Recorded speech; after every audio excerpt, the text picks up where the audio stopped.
Hello, we're Byron and Dexter Peart, co-founders of Goody. Today we speak with Sheena Brady of Tease, and we discuss the evolution of her business and the challenges and opportunities facing small and medium-sized businesses. Hey, Sheena. Hi, Byron. Hi, Dexter. Sheena, we have so much to talk about, but my first question for you is, you started Tease Wellness almost a decade ago. From what I understand, you started it more like a side hustle, and now it's become a full-time venture for you. Maybe you can walk us through it and let us know what made you think that your business was ready to really take this on full-time. I'm very much of the belief that a career is very much a jungle gym versus a linear path, and that is certainly said to be true for myself. Before what I call this life, I was actually in luxury hospitality. So I worked as a service leader in food and beverage for 4 seasons and different Michelin star restaurants. And eventually that journey led me to the Shangri-La Hotel in Toronto. Have either of you ever worked in hospitality by chance? I would be the worst person working in hospitality, so hard no on that one. Hard no? Yeah, it's hard no.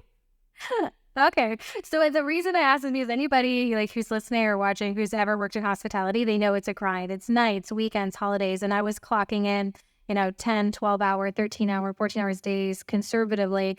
And I was surviving off of, copious amounts of coffee to survive. So I was drinking 6 or 7, 8 cups of coffee a day. And plot twist, that obviously did little to help with my already existing anxiety, digestive, and insomnia issues. And then being the cliche millennial that I am, I would go home and have wine to wind down. So it was coffee all day, wine to wind down, rinse, repeat. Anyway, so that journey led me to the Shangri-La Hotel in Toronto as a service professional and wine sommelier. And I thought I would get my hands on their wine list. And they said, no, actually, we want you to create Toronto's largest PR-worthy tea program, 75 different teas sourced from around the world. But it gets better than that, Sheena. We also want you to implement culturally appropriate tea ceremonies for people who are visiting around the world. Because if you have guests from Morocco or Russia, Japan, China, England, they all appreciate their tea prepared in a very unique, special way. And we want you to create that connection. So considering I didn't even drink tea at the time, I certainly had my work cut out for me. So I became a professional tea sommelier to really walk the talk. And that was an 8-month journey. And I really did it, to be honest, to prove a point that I could deliver on this experiential program. But what I didn't expect was my passion for wine in terms of, geography, climate, soil, it all affecting that final product. That completely translates to the world of tea. But further to that, all of a sudden, instead of, reaching for that 3rd or 4th cup of coffee, I was reaching for, valerian root to sleep better at night, or green tea to help boost my immune system. So it wasn't even a side hustle at first. It was really, making time out of my day to invest in my well-being through formulating my own blends. So it was really a creative escape. And then it became a side hustle. And here we are 11 years later with a lot that's happened in between, but that's how we started. Amazing. Well, we are tea drinkers, so we want to thank you for taking that dive and making the commitment to building such a great and exciting company. As you know, it's Small Business Week here at BDC, and our theme this year is defying the odds. And I'm curious for you, Sheena, what does that mean for entrepreneurs, and what does that mean to you? Absolutely. So I endearingly joke about myself that I had no business having a business based on, if you looked at my family history, if you looked at my upbringing and you wanted to translate that into data points. I grew up in a single parent home. My mom had me at the age of 17. I was the first person in my family to graduate from high school, let alone go on to college. I did grade 9 math, not once, not twice, but 3 times before I finally passed. If you really look at those markers, you think if I had to predict with a crystal ball this person's future, they probably won't have a successful business. So, or let alone maybe even dive into entrepreneurship in the first place. But for me, to answer your question, defying the odds, it's about, really looking at your own individual circumstances. And maybe those include some adversities and some personal challenges. And it's taking agency over them and reclaiming that and flipping the switch and saying, no, I'm going to actually flip the script and, rise to the occasion and actually defy the odds that might have been set before me. And really just dive in and do what I can to give myself the most successful shot I can at whatever it is that I want to pursue. So for me, that's really defying the odds. It's taking that agency and flipping the script and changing the story around. Congratulations. What a great story. And it seems like it's still a continuum. You're right in the middle of it, 11 years into this. We have a lot of empathy for what it's like to be an entrepreneur ourselves, the sacrifices that you had even at a young age. But thinking about those sacrifices as a continuum, is there any major sacrifice that comes to mind for you, Sheena, that has played an important or indelible role in where you are in business or in life? I'd say the sacrifices for me are very much of, like I said, I worked in luxury hospitality and very much a analog girl in a digital world. Like when I started my business, I didn't even own a laptop. I just had a smartphone. I had $500 in a Shopify store. I was like, let's go. Like, let's figure this out. So, you can't Google what you don't even know to Google in the first place. And I would say that was really the sacrifice that I took by deciding to slowly dive into entrepreneurship. It was, sacrificing safety, sacrificing security initially, not necessarily security in a way that made me feel like I didn't have a roof over my head or anything like that. At the end of the day, I think like that's super foundational, as like a step one for anyone who's getting into entrepreneurship. Make sure you have your essential needs covered for you. But at the height of hospitality in my career previously, I was getting paid well, and I was getting paid well to do the thing that I went to school for. On paper, I was quote unquote killing it. There was no reason to hit reset externally, except internally, I was miserable because that environment that I told you about, sacrificing nights, weekends, and holidays in hospitality to serve strangers at the end of the day, like that wasn't fulfilling. It was problematic to my well-being and what was important to me. And so I say the sacrifice that I took while diving into entrepreneurship was taking, honestly, 10 steps back to slowly take a few steps forward and really building something from nothing and just dot connecting and figuring it out as I went with no capital, no community, no network. We just figured it out.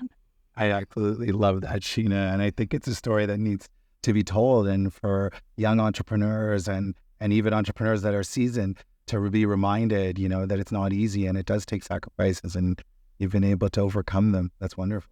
Well, I want to pick up, Sheena, because you just said you're an analog girl in a digital world, but I've been combing through your Instagram page and there you seem like you've got this digital world figured out pretty well. I try. You've done more than try. I want to ask you, because I think that's also one of these challenges for business owners and founders, to be all things. You're running a business, then also connecting with your audience and your community through social channels. How do you do it so easily and effortlessly? And what does that mean to you? What motivates you to connect with your audience and speak openly about your challenges and your opportunities? And real, I think it's super real. Thank you. Yeah, I'm glad I didn't make it look easy because it's not. It's definitely something that I've learned over the years in terms of embracing technology and and being more digital and being more open, like you called out, and thank you for that, for sharing stories. And I think that's a very tricky but necessary balance as entrepreneurs, is really balancing that intersection of, tech and innovation, but still with that human touch point at its core. Because at the end of the day, especially as an early stage business, people aren't necessarily buying your product because it's great. I mean, hopefully it is great, but they're most likely buying it because they feel a connection to it. Maybe it's a connection to the founder's story. Maybe it's a connection to the values and, shared values alignment. And so that's really the balance that I've always tried to keep in mind at Tease over the years. How can we adopt and embrace tech and innovation and digitize whenever we can with the least amount of resources and capacity that we have as a small business owner, but still balance that with that human touch point so that people still feel connected and, when they're purchasing from us, that what they're purchasing feels like a special interaction. So it's a tricky balance, but it's something that, myself and now our team at this point really tries to figure out little by little every day. And I believe in progress over perfection. How can you just get something to move the needle a little bit more every day? It doesn't have to be perfect, but just improve it and tweak a bit more every day. I love that, Sheena. You're now in over 30 countries from what we read, distributed for the product. So congratulations. When you're thinking about not just scaling the business, but when you're thinking about your future, how do you differentiate yourself? There's so many tea companies and tea producers all around the world. What sets Tease apart from the competition? And what is that certain amazing quality of differentiation that you've been able to unearth or uncover, or just have the discipline to continue to focus on? Yeah, I think that's such a great question. It falls into two buckets. I think the first important bucket is remembering that no matter, again, like how great your brand is, how great your social impact strategy is, no matter how great the vision is, at the end of the day, people want to know, why should I care? Why should I care about your product? How's it going to make me feel? Like, that's the most important thing people care. Like, what is this going to do for me? And so I think like that's an important thing, you know, we always keep in mind at Tease is how do we make sure that our product evokes a sense of connection? And so at Tease, what that looks like is reminding people that you are worthy to take that time of self-investment throughout your day. Go make that cup of tea. Go take those 3 to 5 minutes to prepare it, to steep it, to let it cool, to sip, to really enjoy that infusion, enjoy, you know, the colors that are seeping into the water. You know, take that time for yourself, because when you better invest in yourself and your well-being, you're better equipped to serve and care for the people and communities that you care about most. And so that's bucket one. And then bucket two, it's, you know, we're in a growing age of conscious consumerism, right? Like, people want to vote consciously with their dollar, because as you said, it's a very saturated market for not just tea, but in so many different product industries out there. And so, you know, we want to do the heavy lifting for those conscious consumers who are values aligned with Tease, to not worry about, is this company walking the talk? Are they greenwashing? What are their receipts, right? Like, are they doing the things that they say they are doing? And so we try to make that easy by, again, progress over perfection anytime we can, getting a little bit more sustainable about, you know, the packaging that we're creating, or doing a better job at storytelling what our investment in women looks like, not just through women entrepreneurs, but within our own team, and, you know, what that looks like. And so that, you know, when they pick up a package of Teas on a shelf, they hopefully can pick it up and first look at how beautiful the packaging is. I'm biased, but I think it's gorgeous. But pick up the packaging and say, wow, this looks like a special gift for myself, or a special gift for someone else. And oh, as I'm looking at the packaging, I see these things like a B Corp logo. I see, you know, this messaging about investment in women. And so I can feel good about where my money is going, and vote consciously with my dollar in this moment to choose this product at this time in my life. That's great, and so important as a fellow B Corp over here as well too, like putting that out front and reminding people that the decisions that they make, it matters when they're consuming product is wonderful. I'm thinking, if I bring it back to us for a second, as co-founders, twins, we have the good luxury of having each other when times are tough. Sheena, like we're together when times are good and when times are tough. And I'm wondering for you, like you're running a very successful wellness company, and what do you do when times are tough and it's challenging, like outside of, other than drinking a great cup of tea? What's your go-to to build yourself back up in those moments? Yeah, you got to build your village just as much as your wellness rituals. And what I mean by that is, you know, the more you grow as an entrepreneur, the more you the more you grow as a human, for example, too. Like, for example, I started Tease before I had a child and a husband, and now I have both of those things, right? Like, we're always evolving as humans, and then our version of a village is going to change, right? So it's always making sure that you're not setting yourself up to unintentionally be like a one woman or one man island, right? And so for me, you know, leaning on that village, starting out, that looked like having peer mentors. When I first started the company and I really knew nothing about the world of entrepreneurship, you know, I really leaned on someone who was a peer mentor for many, many years, who started a business around the same time. And they were my safe space. They were someone when, you know, I had this like brutal customer ticket issue and I had to, you know, kill it with kindness and just be really, you know, kind and polite, and the customer is right in this situation. But behind closed doors, I had that safe space. Like I say, you're not going to believe, you know, the email that came in today, and like the audacity of this person to complain that we're not as fast as Amazon for shipping, or whatever the case might be, right? Having that safe space and creating your village of support is so important. And for me, that's evolved over the years. It's been peer mentors. It's been mentors who are years ahead of me that I find very aspirational. It's leaning on my husband and like having very clear, well-communicated mutual boundaries, and honoring commitments, saying like, look, we're both entrepreneurs, we both have businesses, like let's divide and conquer the home responsibilities the best that we can, as equal as possible. It's having those conversations, right, so that the burden isn't left unfairly too much on one over the other. Yeah, it's like, I think the village is like so crucial to making the most, you know, the most positive well-being for yourself and your entrepreneurial journey that you can. Really love that. And it seems that your village continues to grow. Now that you're leaning into retail a little bit more as well too. Obviously, it's something that your customers are asking for. When you think about retail and a retail first strategy, obviously comes with a lot of cost.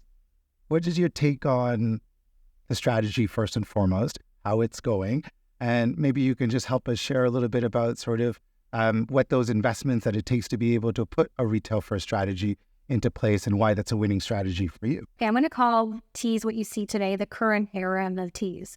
Even though we're 11 years old, I would say we're really only 3 years old, because during COVID, I'd say early 2021, I had this, like, people were feeling more burnt out than ever before, like people were just more stressed than ever and looking for easy, accessible wellness to complement their existing rituals, not make it more complicated, right? Think about when you buy a juicer and all of a sudden it's like this big complicated machine that you have to assemble and disassemble and clean and buy these fruits for. The current era of Tease is formulated and packaged to be so easy and a beautiful experience, like through the quality loose leaf ingredients in the tea bag that just take a few moments to steep. Before the old era of Tease, we used to be loose leaf in pouches. Nothing wrong with that. Product was still exceptional, but it wasn't experiential, and it certainly didn't stand out in a retail space. In fact, I couldn't even get retailers to talk to us. The few that would give us feedback would say, the packaging's not that special. It falls over on shelves. If it does stand up and people walk by it, they're not enticed to like pick it up and interact with it.